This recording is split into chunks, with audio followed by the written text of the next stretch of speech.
क्या कभी आपने सोचा है कि एक साधारण सा सेब भी इंसान के स्वभाव, लालच और सामाजिक सच्चाई को उजागर कर सकता है। आज की कहानी कश्मीरी सेब हमें यही सिखाती है कि दिखावे और वास्तविकता में कितना अंतर होता है। हिंदी साहित्य के महान कथाकार मुंशी प्रेमचंद ने इस कहानी में समाज की मानसिकता, छोटे छोटे स्वार्थ और मानवीय कमजोरियों को बेहद सरल लेकिन प्रभावशाली ढंग से प्रस्तुत किया है। तो आइए सुनते हैं कश्मीरी सेब। कल शाम चौक में दो चार जरूरी चीजें खरीदने गया था। पंजाबी मेवा फरोशों की दुकानें रास्ते में ही पड़ती हैं। एक दुकान पर बहुत अच्छे रंगदार गुलाबी सेब सजे हुए नजर आए। जी ललचा उठा। आजकल शिक्षित समाज में विटामिन और प्रोटीन के शब्दों में विचार करने की प्रवृत्ति हो गई है। टमाटो को पहले कोई सेंत भी नहीं पूछता था।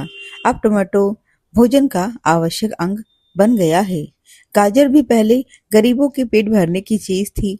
अमीर लोग तो उसका हलवा ही खाते थे। मगर अब पता चला कि गाजर में भी बहुत विटामिन होते हैं। इसलिए गाजर को भी मेजों पर स्थान मिलने लगा है। और सेब के विषय में यह कहा जाने लगा है कि एक सेब रोज खाइए तो आपको डॉक्टरों की जरूरत नहीं पड़ेगी। डॉक्टर से बचने के लिए हम नीम कौड़ी तक खाने को तैयार हो सकते हैं।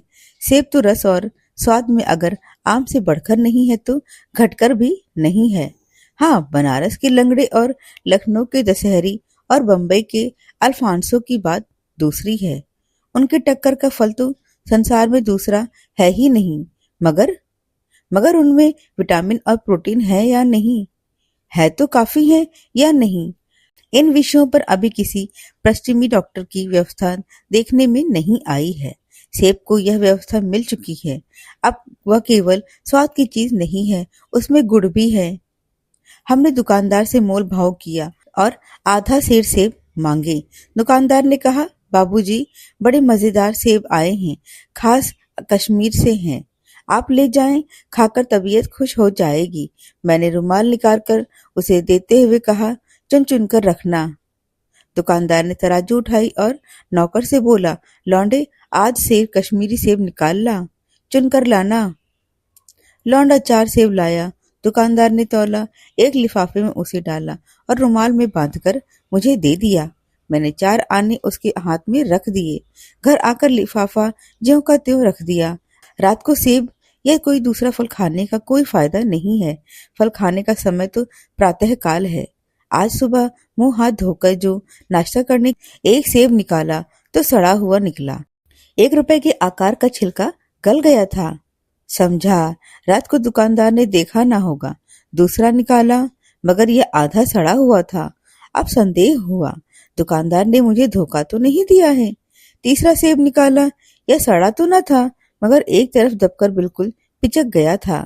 चौथा देखा, वह यूं तो बेदाग था, मगर उसमें एक काला सुराख था, जैसा अक्सर बेरों में होता है। काटो तो भीतर वैसे ही धब्बे, जैसे कीड़े बेर में होते हैं। एक सेब भी खाने लायक नहीं। 4 आने पैसों का इतना गम ना हुआ जितना समाज के इस चारित्रिक पतन का। दुकानदार ने जानबूझकर मेरे साथ धोखेबाजी का व्यवहार किया। एक सेब सड़ा हुआ होता तो मैं उसको क्षमा के योग्य समझता, सोचता उसकी निगाह न पड़ी होगी, मगर चारों के चारों सेब खराब निकले। यह तो साफ धोखा है। मगर इस धोखे में मेरा भी सहयोग था।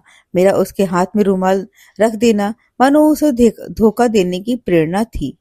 उसने भांप लिया कि महाशय अपनी आंखों से काम लेने वाले जीव नहीं हैं और न इतने चौकस हैं कि घर से लौटाने आएंगे।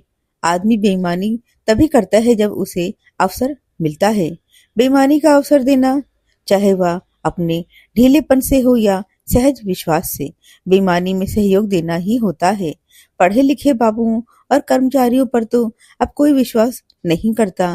किसी थाने या कचहरी या म्यूनिसिपैलिटी में चले जाइए, आपकी ऐसी दुर्गति होगी कि आप बड़ी से बड़ी हानि उठाकर भी उधर ना आ जाएंगे।